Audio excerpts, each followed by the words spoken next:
Hello, my name is Athenia Rodney, CEO and founder of Juneteenth NYC. This is a special invitation for you to attend with Juneteenth NY. We're thrilled to announce that this year's celebration promises to be bigger and better than ever before. Join us for an unforgettable experience filled with a wide array of exciting performances, delightful vendors, mouth-watering food trucks and vendors, an exclusive fashion show, a rally at Barclays Steps, a free bus ride with health drink tastings. Don't miss that.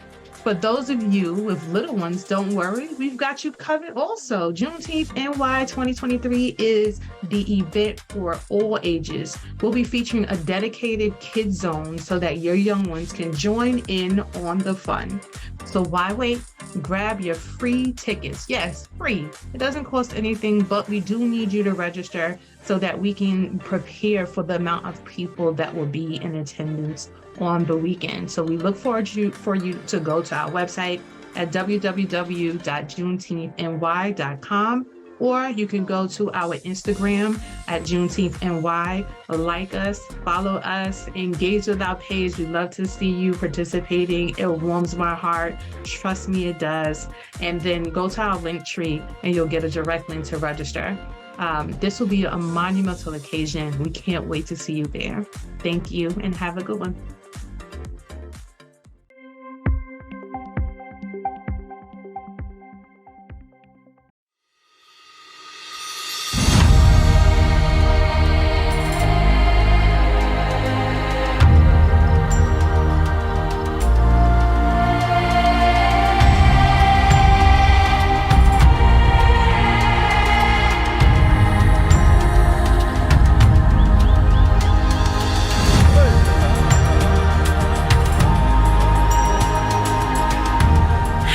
Hello. My name is DJ Ohimaweje of Angel FM Angel TV, representing ABN, Africa and Ghana to be precise. Here is the Elmina Castle. I know we are all observing a special occasion of the Juneteenth, starting 16th to 19th.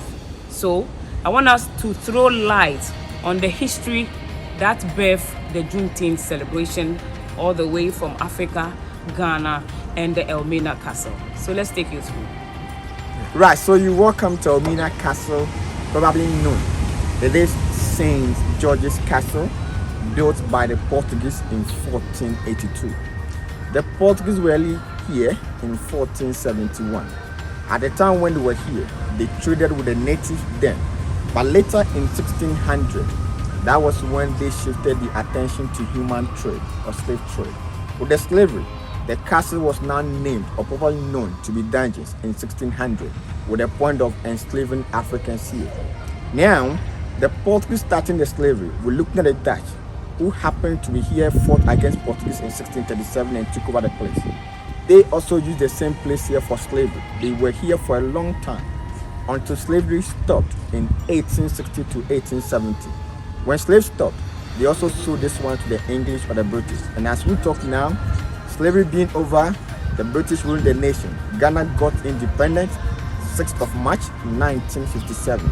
That was when they also handed everything back to Ghana. So as we talk now, it is in the hands of Ghanaians through the UNESCO's part of it.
We're looking at the women who were all divided in terms of the number of the rooms that we have. That's a capacity aspect of it. So through that, then we're talking about 90 women who were not here at that time. But do not forget, all the gates that we have there, that we just walked in one of them. Then it was being gated with a metal barrier.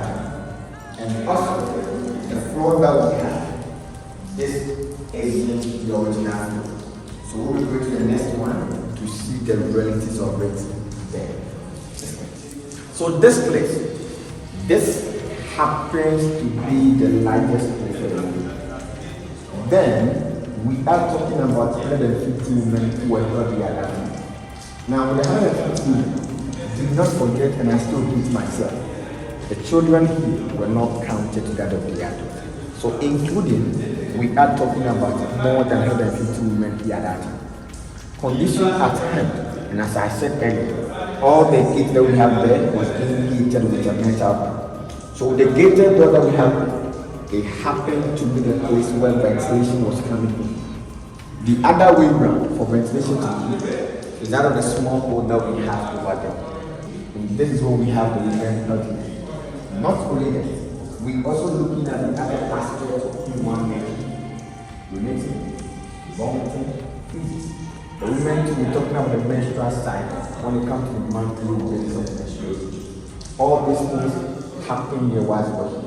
And also, don't forget that whatever the enslaved Africans were being captured, that was the same thing that was used here for 3 months and more. And with respect to what we put on every day, when it comes in contact with wet things like water, sweating aspect of it, it becomes so weak when it is not being dried. So then, we're looking at the women, the men, and that of the children who were found in Daniel's naked. And with their nakedness, this happens to be the original floor that is built on at that time. There was the outbreak of disease and more. Some of them died before the ship even arrived in 3 months' time. So that's what we have the philosophy to remember the sweet. Let's come.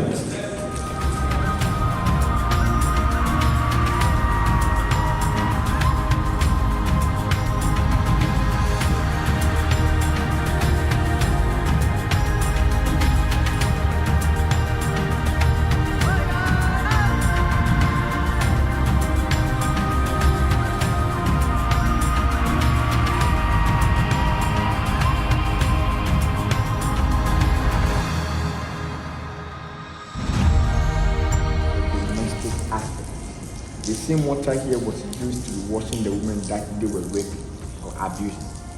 Through that, up there was where the governor stands when it comes to the fountain and selection of the women.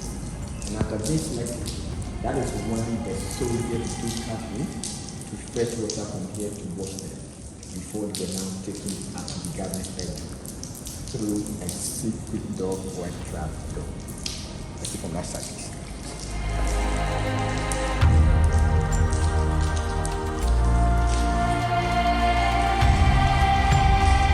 Now, so this side, this happens to be the secret door or the trap door lead to the governor's bedroom.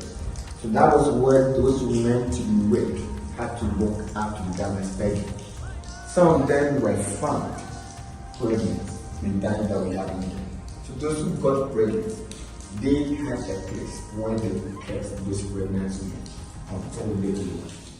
But before I go into details in the pregnancy aspect, upon it, when we are talking about pregnancy symptoms, so that is a woman, they all have different stages of pregnancy symptoms. We're talking about the early aspects, the late aspect of it. Some of them will not even show any symptom at all. By the time you realize she has been better already. With the aspect of those who were not found at the earlier stage, one of the symptoms aspect, the probability of being sold out to a merchant is so high.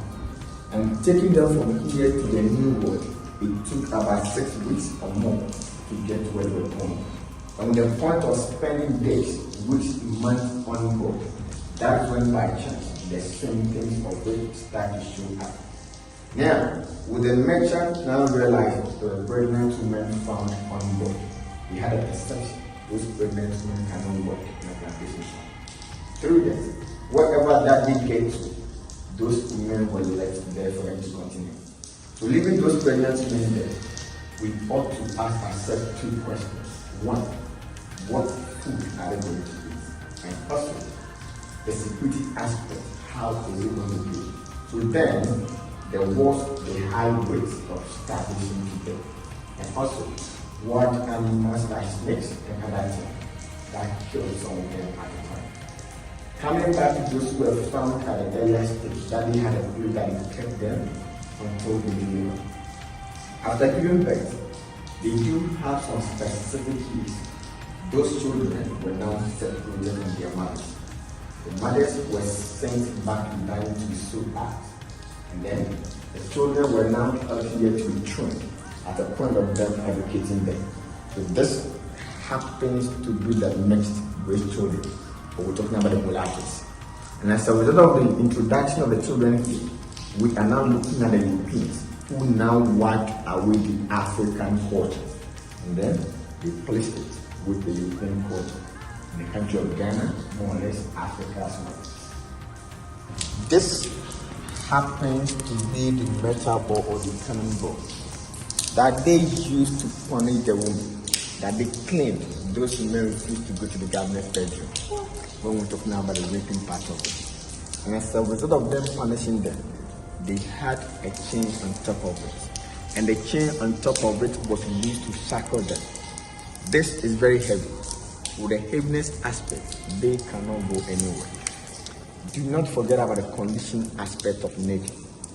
Raining, as we're observing now, shining too. And we're also talking about day and night. So raining, shining, day and night. We ought to be here so the punishment will stop. Now, all the items that we have here, the materials, the chains that we have here, it is not part of the slave trade. But in the other way around, it also gives an idea about what happened to them. Some students in the early part of 2015, they came here to mimic what's happening at the time. And so we are going to these are the materials that they used to cover themselves. They were happening. And the change that we have there was indeed to restrict their movement. And this happens to be the traditional way of lighting up with oil in them, more or less Africa as well. And that was what they used when they were here. They had a ways and means to log the gate at that time. They started 6 in the evening to the next day 6 in the morning. When we came up the next day, this place was messed up by the students. Urinating, spitting out ground. Some of them had to even ease themselves here as part of what they were doing. The work we do every day, we need to make sure this place is clean. The cleaners came here to wash everything away. But the point is that 3 days getting to 1 week, the scent of it was still here. So this was to give us the idea about the condition our colleagues went through with the same aspect without being clean for 3 months and more. Before we go, let's listen.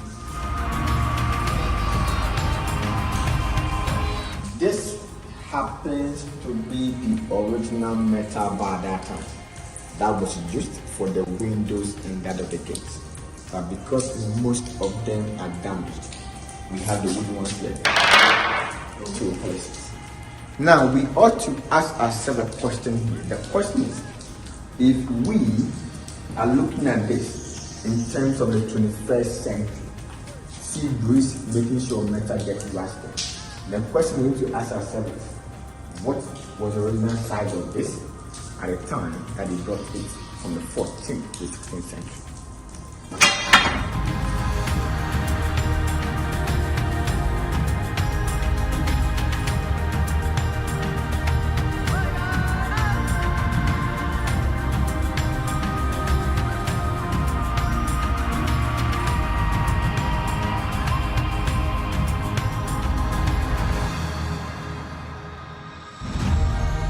Happens to be the entrance. It leads to the door of no return.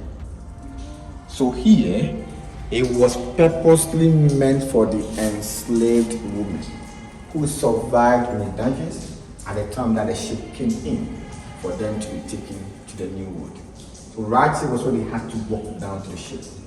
Then there was some step down there, but as we talk now, the step is no more. So we are going to use where they kept the men. You see the mountain.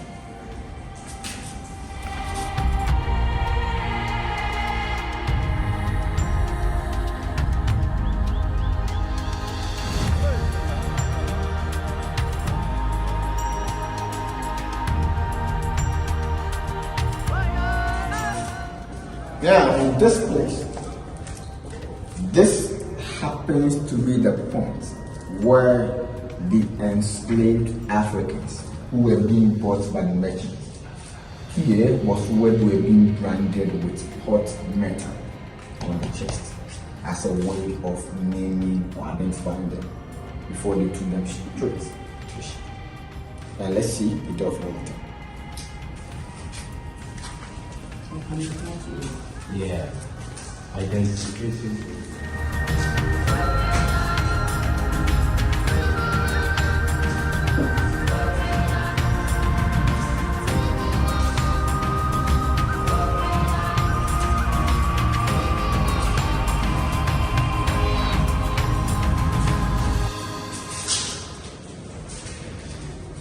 Right, there's one step down. One step down, and then there's a flashback to help them. And also that was to the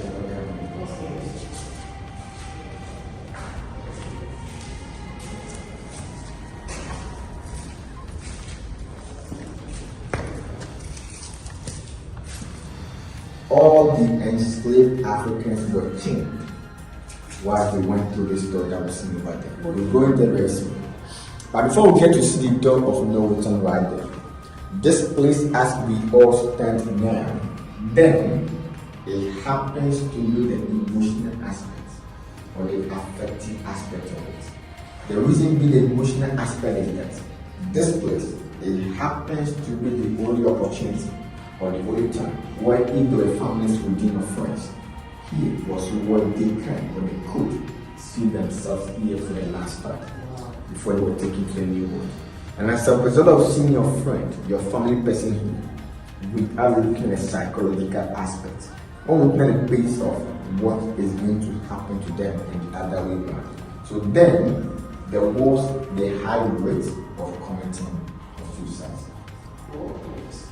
So we're going to see the door of no return. Take 5 steps before you raise up your hands.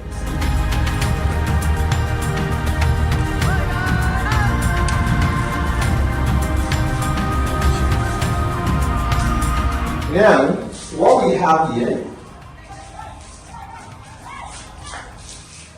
this side, this happens to be the door of no return. Now, with what we've seen over there, with the exception of the metal door which has been restored, whatever thing that we've seen over there happens to be the original side of the transaction. The point is, no matter who the enslaved Africans were, they made sure everybody went to the door that was seen over there. So what they did was, the food that they gave to them was only to sustain them. And also, with the condition that they went through the dungeon for 3 months and more, no matter who they were at that time, they would be able to fit with the door that was seen over there. So then, the sea happened to be closer to the door. By nature, it has receded, and it keeps receding. So they use the small boat to be carrying the enslaved Africans to the big ship.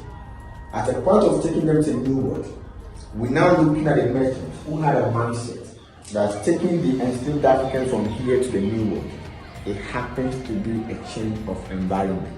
And being a change of environment, the probability of some of them dying on their way home could be high. So if they buy one enslaved African, they had more than that. With the point of getting more, it makes the ship overloaded. So on their way going, if there was shortage of food or anything happening to the ship, quickly, some of them were just turned to the sea for them to move on. And also, all the enslaved Africans were chained while they were taking them to a new world. So on their way going, The more they are stored, the more the ship capsizes. The more the ship capsizes, there is a twist of this metal key on the hand, the neck, or the leg. Don't forget, this is a skin, so soft. Anything twisted in the metal form, there will be issue of it. And the amazing thing that we're forgetting about is the sea breeze when it comes to metal getting rusted. So this rusted metal on the hand, whilst at the same time get twisted. And the more or less, the infection aspect of this rusted metal. Now the history of slavery, those who died were more than those who survived. So that is the reason we have the flowers, the snacks, and other valuable items brought in mostly by the African Americans as their way of remembering and libation for their soul to rest in peace. But welcome to Job for Time with a question once again. You have to watch your head when it's coming back.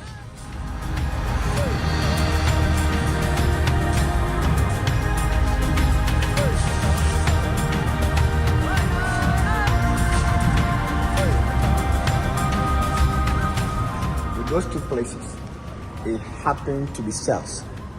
Now we need to ask ourselves a question. The question is, which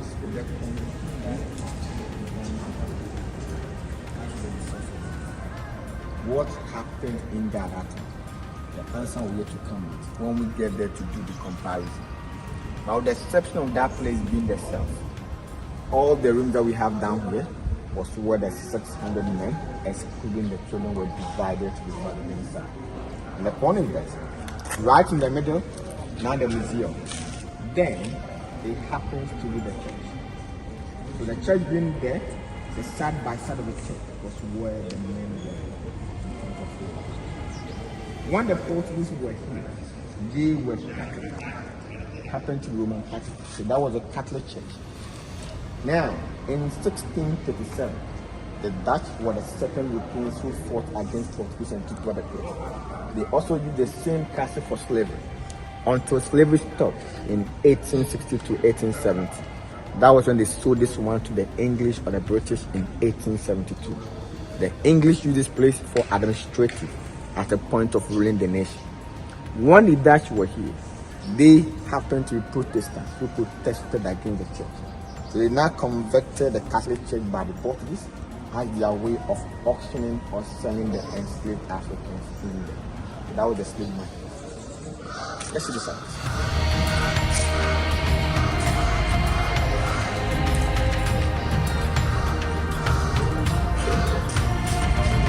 Now, what we have here, this is written in Old Dutch language. It is written in a memory of a man who died and was buried here. His name is Tet. Now this man Tet happens to be the last Director General for the West Indies Company. And when we are talking about the West Indies Company, it's one of the biggest companies in line of slavery. Now he came from Zealand. Currently we're talking about Zealand to be part of Holland or Netherlands. So what happened is, this man Tet was taking care over the north and south coast of Africa. He first arrived here, that was on the 16th of January 1758, and died on 12th March, the same year 1758. When he died here, he happens to be 41 years old. So when he died here, there was a pastor here. His name is A. Andres, who knew this man there, wrote a tribute about him to be a good man and then God-fearing at a point of slave trade. So we're going to do comparison here. Let's go.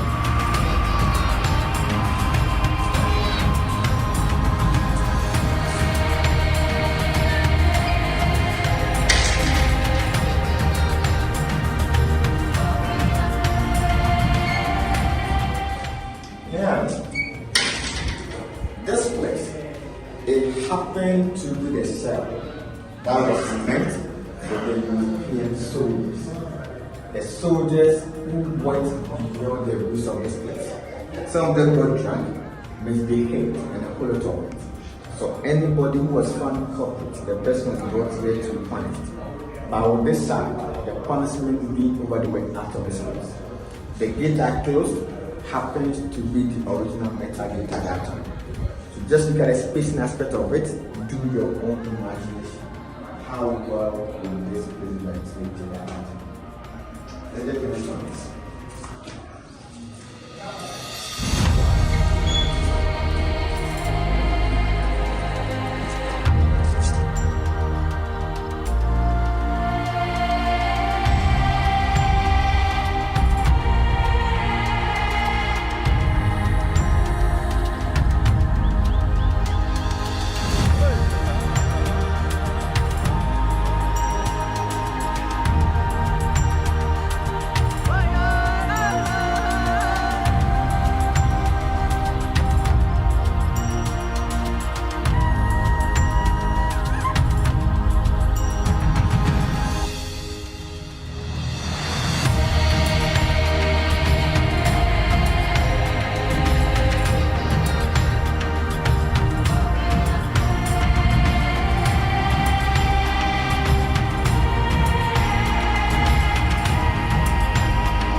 Buildings over there, then it happened to be the watchtower for the soldiers for protecting the place. When the British took over, they converted that place to be a prison for the using of the great kings of Ashanti. We have the great brothers and none of the Ashanti. They were here, but later they exiled them to Seychelles Island, somewhere near Madagascar and the Indian Ocean.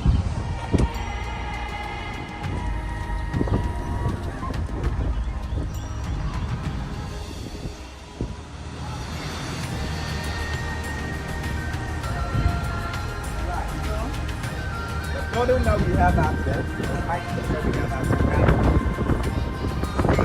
chapel,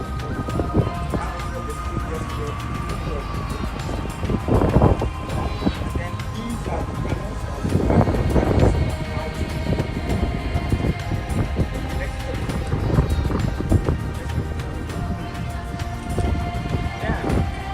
the square diagram that we have down here. We put a stick in the middle.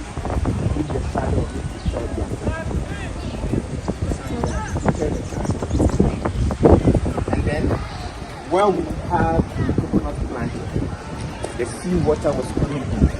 And then the garbage over there, the bridge there. We break that one up and that one up. Like that.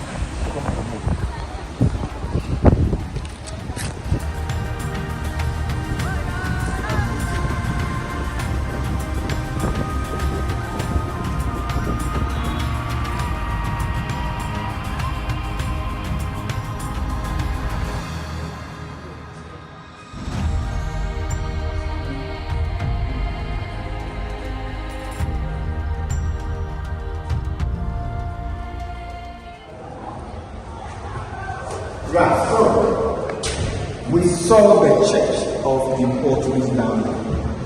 This place is down on the Dutch Reformed Church. And the point is that beneath the church was where we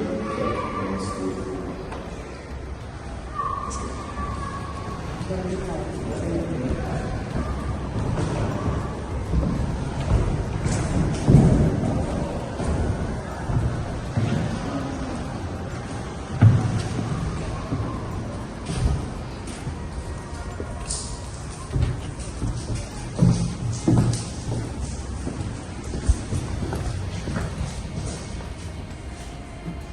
Right, so this happens to be the governor's kitchen. Yes. Now, we ought to do some small comparison here. Just look at the floor of the kitchen. And that's it. Compare it to the exactly. Do your own analysis. The kitchen therefore. And the ventilation point is Check it out. Check it out. That's it.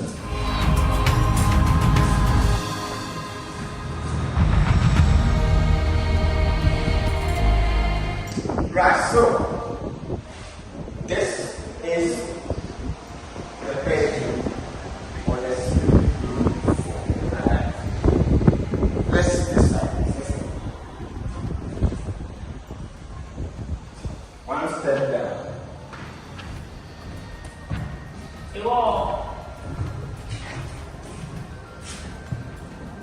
were here.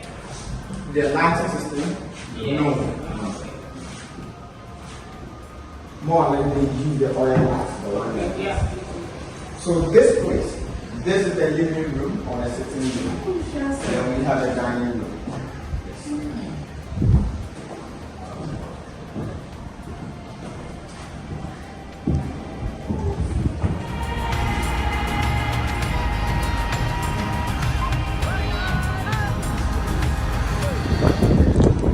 You can just imagine women were being entertained to attend the rest of the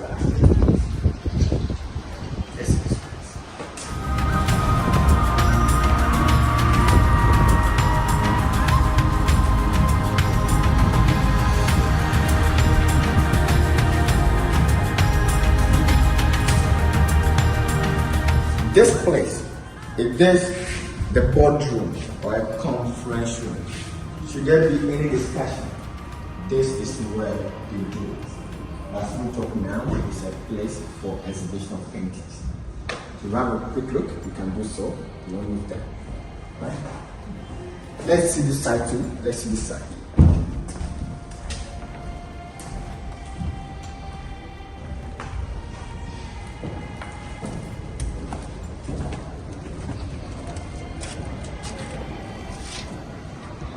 Interesting. And then this place, this is where the governor stands when it comes to any command or anything information down there. Yes. And I was supposed to be seeing the Timecodes Castle from the last point of the sea. Just looks straight. It looks too much cloudy today. So you can see it inside. And I will be wishing you a safe journey to destination. Get a rest for this. Yeah. So you want to have a look at the shop to place it.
Greetings, family.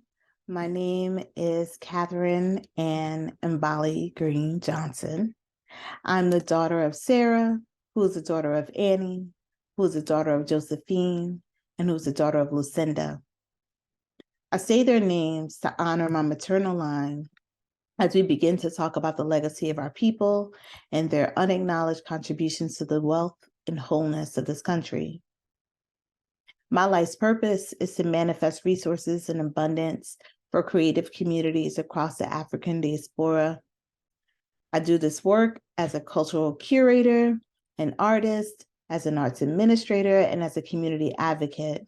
And today, I invite you into a deeper aspect of my life's work, which is the title of today's presentation, Reparations, A Path to Healing.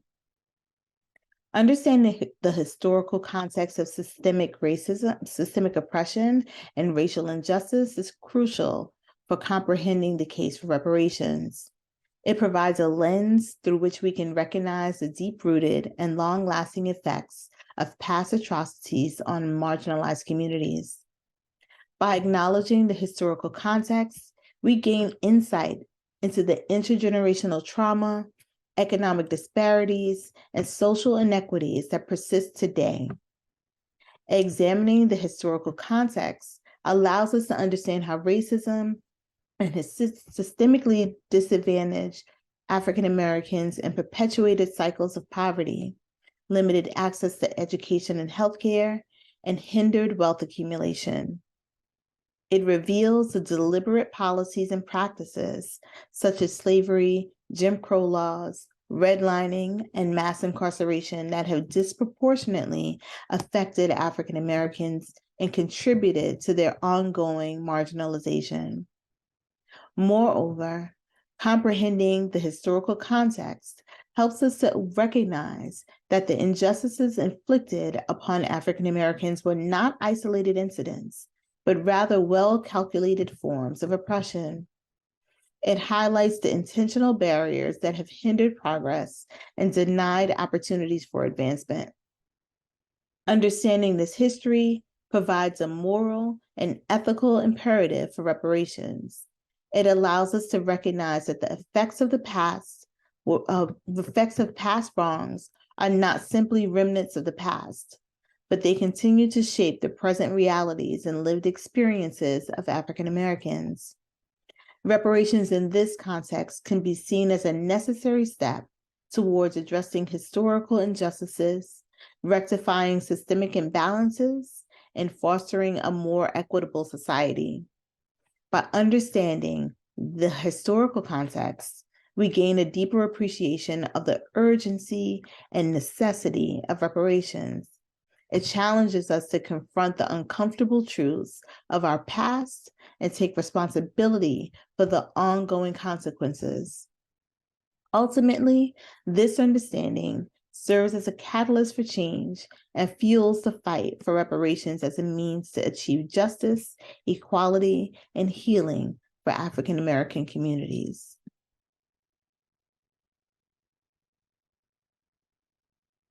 In this next slide, before we begin, I want to ground us in this beautiful poem.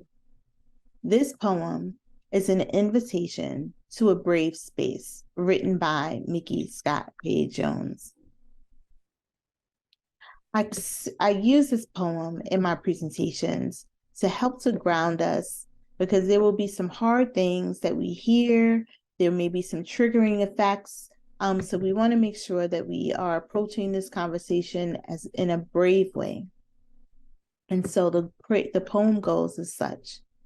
Together we will create brave space because there is no such thing as a safe space. We exist in a world, a real world. We carry scars and we have all caused wounds. In this space, we seek to turn down the volume of the outside world. We amplify voices that fight to be heard elsewhere. We call each other to more truth and love. We have the right to start somewhere and to continue to grow. We have the responsibility to examine what we think we know. We will not be perfect. It will not always be what we wish it to be, but it will be our brave space together, and we will work on it side by side. Next up in our grounding exercise before we get into all of the details for the day is a deep look into the writings by Audre Lorde. Audre Lorde's book, The Master's Tools Will Never Dismantle the Master's House, challenges us to critically examine the systems and structures that have perpetuated inequality and injustice. It urges us to consider alternative approaches in our fight for reparations. Lorde emphasizes that the need to avoid replicating oppressive methods when seeking liberation. We must be mindful of the tools we use to dismantle the systems of oppression that have marginalized African Americans. Let's weave Lorde's ideas into our presentation today by highlighting the importance of intersectionality and inclusivity. We need to recognize that reparations encompass not only monetary compensation, but also the dismantling of systemic racism and the creation of inclusive spaces for marginalized voices. Lorde also challenges us to go beyond the traditional methods of seeking justice. We need to incorporate her insights to emphasize the importance of amplifying marginalized voices, centering lived experiences, and embracing diverse perspectives within the reparations movement. And let's not forget her call for coalition building and solidarity. We should emphasize the need to collaborate between communities and movements, recognizing that our collective liberation is interconnected. Lorde's work reminds us that to truly dismantle oppressive systems, we must challenge the very foundations on which they were built. Her words will guide us in presenting reparations as a transformative movement, advocating for systemic change, and promoting healing and justice for African diasporic communities. Now, let's define reparations. What does it mean? What is it? Here you see on your screen the Webster's Dictionary definition of reparations. It is the making of amends for a wrong one has done. Simple. It's by paying money to or otherwise helping those who have been wronged. Very quick and simple. For our definition, as defined by NCOBRA, we are designing what it means for us. And so it means to us a process of repairing, healing, and restoring a people injured because of their group identity and in violation of fundamental human rights by governments, corporations, institutions, and families. Those groups have those groups that have been injured have the right to obtain a form of the government, corporation, institution, or families responsible for the injuries that which they need repair to heal themselves. In addition to being a demand for justice, it is a principle of international human rights law. This is as defined by the National Coalition of Blacks for Reparations in America, NCOBRA. NCOBRA is a mass-based organization for the sole purpose of obtaining reparations for African descendants in the United States. Their founding meeting in September 26 of 1987 was convened with the sole purpose of broadening the base of support for the long-standing reparations movement. We are very excited to share this information with you. Please continue to research NCOBRA and stay involved in their processes. Next, I invite you all to journal with us, to answer a few questions for yourself that you can reflect back to. Does not matter what station in life you are, does not matter what race you are, we can all reflect on these few questions, answer one of them or all of them. But I ask that you journal on this. Number one, why are reparations needed for people of African descent? 2, what does reparations mean to you and your family? 3, how has slavery impacted you and your family? 4, Who needs to be involved in these conversations? And 5, what does solidarity mean to you as we talk about this topic? Next, we are going to go into defining how we know it's reparations and not something else. So I'm going to be very clear with these 5 definitions as described by the Movement for Black Lives.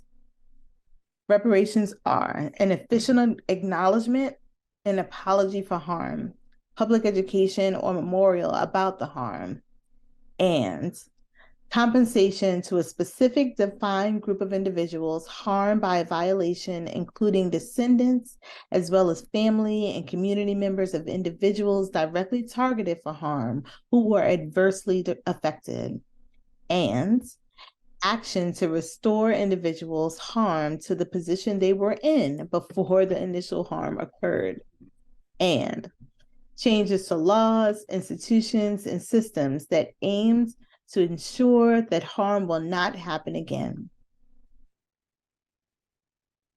Next, we talk about our National African American Reparations Commission, NARC, another organization that was formed to help galvanize community and fight for reparations as a whole. NARC was established in April of 2015, and it is comprised of a group of distinguished professionals from across the country with outstanding accomplishments in the fields of law and medicine, journalism, academia, history, civil rights, and social justice advocacy. Here, they're all united in a common commitment to fight for reparatory justice, compensation, and restoration of African American communities that were plundered by the historical crimes of slavery, segregation, and colonialism, and that continue to be victimized by the legacies of slavery and apartheid. Here you see the 10-point strategy plan that was developed by the National African American Reparations Committee. You see here, I won't go into all of them for the sake of time, but you can also research this on your own. But in the 10-point plan, you see an apology in Ma'afa Institute, repatriation or rights of repatriation to returning to the countries of our origins as we so find them, land, the right to land for social and economic development, funds for cooperative enterprises and socially responsible and entrepreneurial development, health and wellness resources, education, housing and wealth generation, information and comms infrastructures, and lastly, criminal justice system reform and sacred sites and monuments. Next, the next institution we're going to look at is the African American Redress Networks. AARN supports organizations on the grassroots, regional, and state levels in promoting reparations. This group has come together to document and help support local grassroots organizers who sue their local municipalities on human rights violations experienced by slavery. Their work addresses the United States historical racial injustices by facilitating interdisciplinary research, capacity building, education, and advocacy. As you can see here, some of the human rights violations that these townships across the country have been able to successfully sue towards are slavery, historical misrepresentation, race riots, death penalty, theft of labor, lynchings, murders, mass incarceration, medical experimentation, massacres, segregation, wrongful incrimination and execution, and police brutality. This group, which was founded by Justin Hansford out of Howard University's Thurgood Marshall Center for Peace and Justice.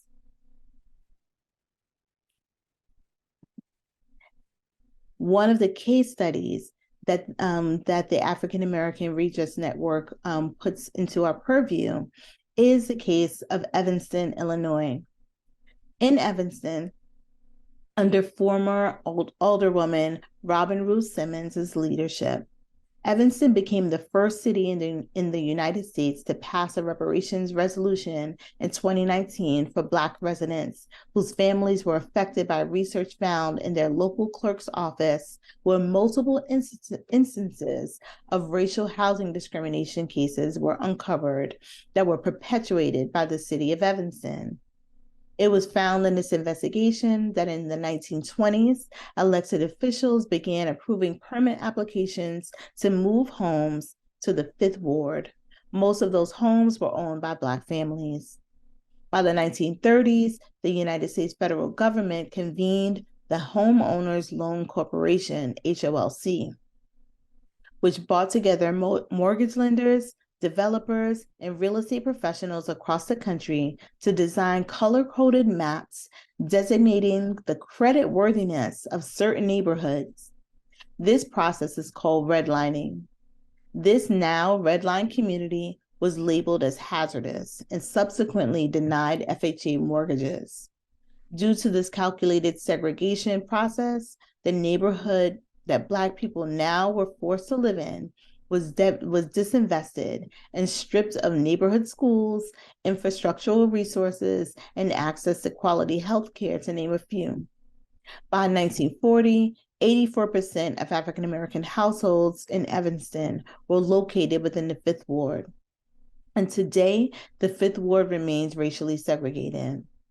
As an effort to repair this harmful act, in March 2021, African American Redress Network pledged legal support to the reparations efforts in Evanston, Illinois.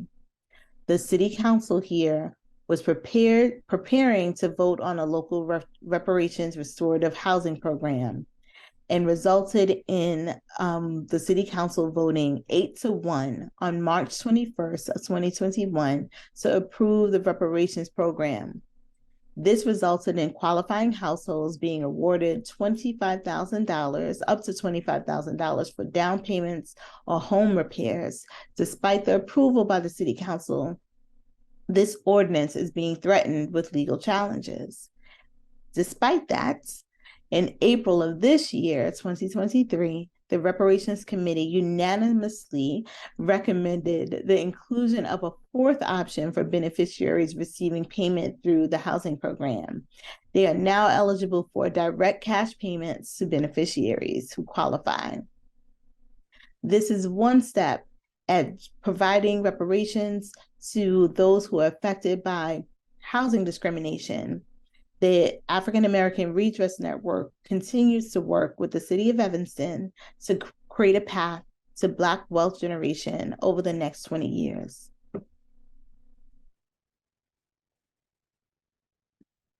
Now, we want to take a really close look at reparations processes happening across the country, across the African diaspora.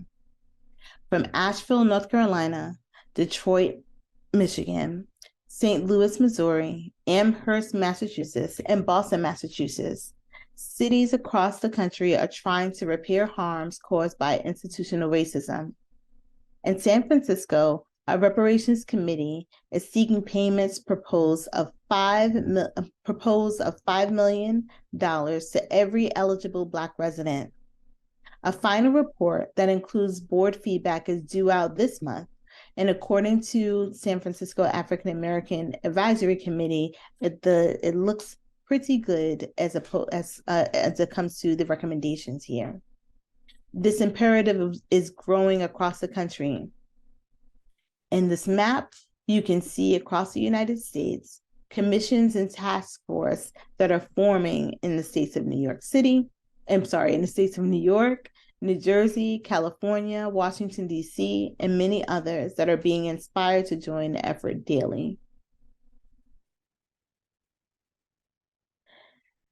Here we see a recent highlight in a long-standing movement for reparations in the Caribbean. Labor leader Clive Lewis has called on the UK government to enter negotiations with Caribbean leaders on paying reparations for Britain's role in slavery following a historic announcement by the Trevelyan family.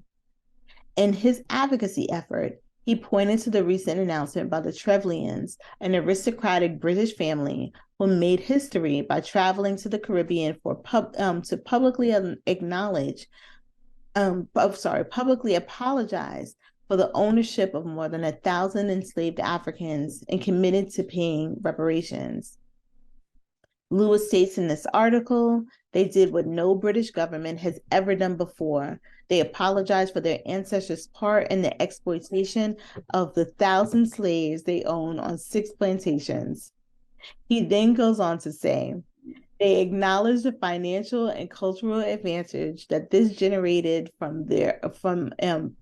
them and urge the British government, as I will today, to enter into meaningful negotiations with the government of the Caribbeans in order to make appropriate reparations. Lewis also added that the announcements by the Trevelyan family had opened the door for this debate just a little wider.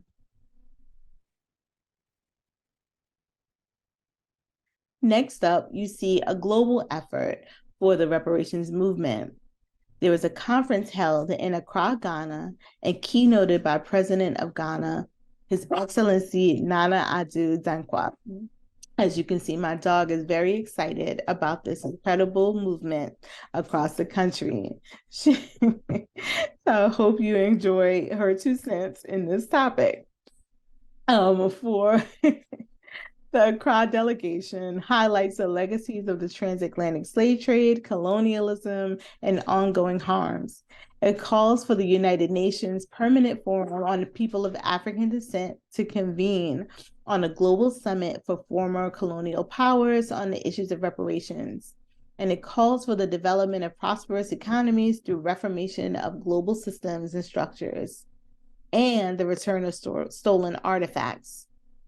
It also calls the United Nations to extend the United Nations Decade for People of African Descent and for a process of acknowledgement and healing for the roles that both Europe and Africans played in the transatlantic slave trade. Next, I want us to all understand the opposition here. So, as we take a look as where we stand in this country, in the United States, you see the sentiments on reparations across the country. Unfortunately, only 30% of adult Americans support reparations. Of that 30%, who believe in redress, 77% are African Americans, compared with 18% being white Americans. However, family, we should not let that dismay this fight moving forward. As you can see here, the racial wealth gap in this country is wide and broad. The median household net worth by race in education, as stated in this form, for white households post-college, is averaging around $455,000 per household, as compared to $141,000 for a Black American household. We cannot wait. We cannot sit back and allow for the opposition to overcloud our judgment in pushing forward for reparations. We must be able to compete, and we must be able to get ahead in this world. And reparations is a path forward. So just to arm you with some of the conversations around the opposition to redress, you'll see things. I come across many conversations around the country will fail if we do this, because they owe us so much money. Reparations will be more divisive for an already polarized community.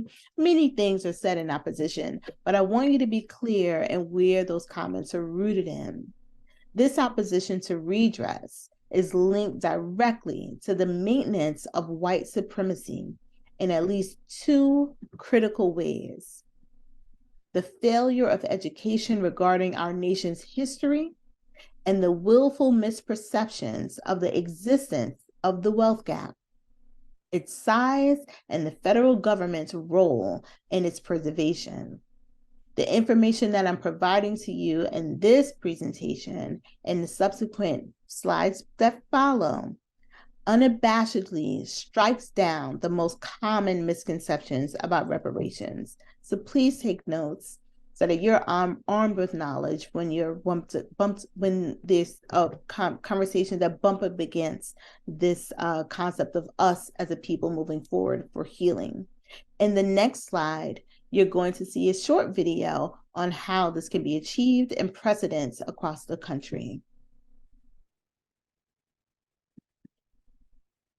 Calls for racial justice and equality are growing louder in America. With those calls comes a renewed interest in reparations.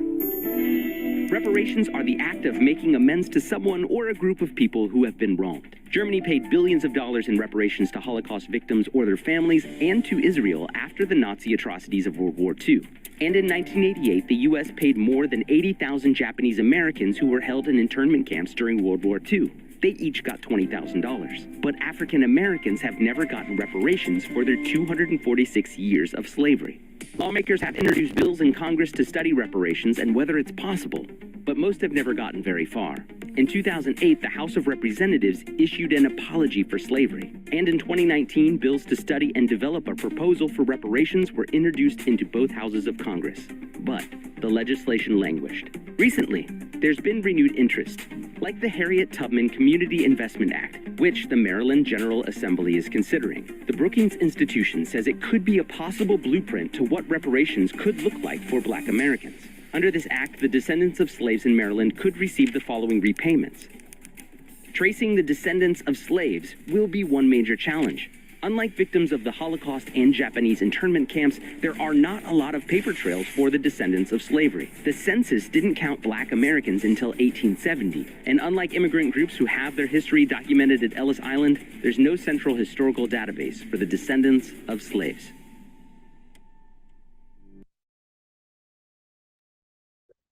So as you can see, family, there are many, many ways in which there were precedents set for reparations. There are ways forward. Most of those movements that you saw in that video had lots of opposition. However, they moved forward because it was the right thing to do. You saw that in Germany in 1952, the German government paid $822 million to Holocaust survivors, and many other examples.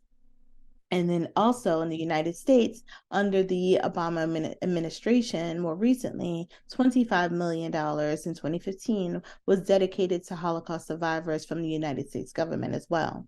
It can be done. And this is how it can be done. We need your help.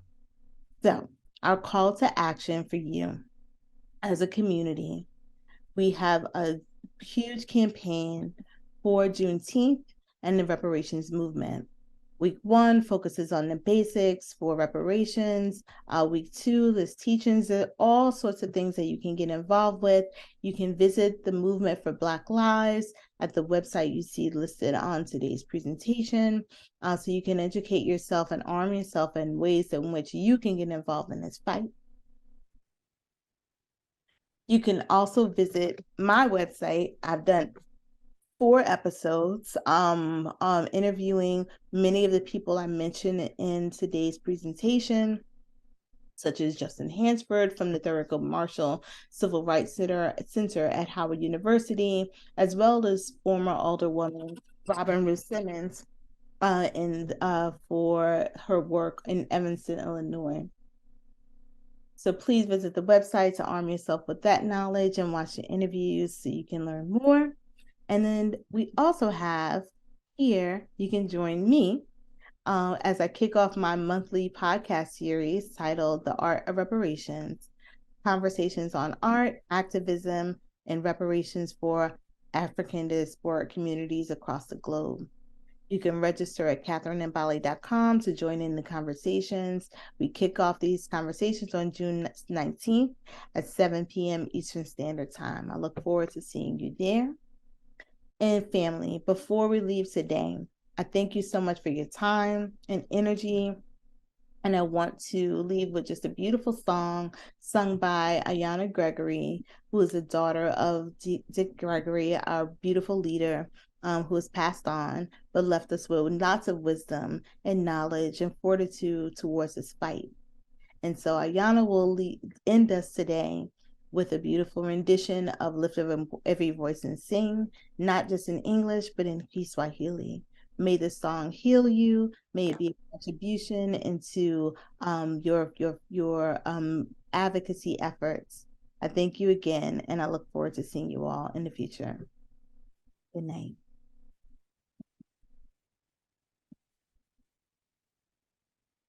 Lift every voice and sing till earth and heaven ring, ring with the harmonies of liberty. Let our rejoicing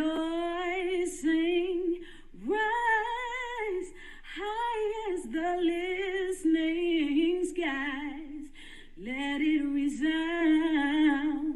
loud as the rolling sea. Sing a song full of the faith that a dark past has taught us.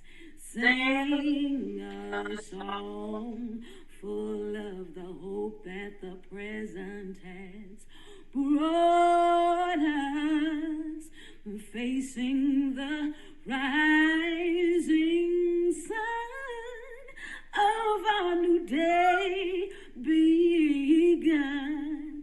Let us march on until victory is won. In Kosi Sikeleli, Africa, Malupa kan Yisu Ponduluayo, Izwai mitandazo yetu.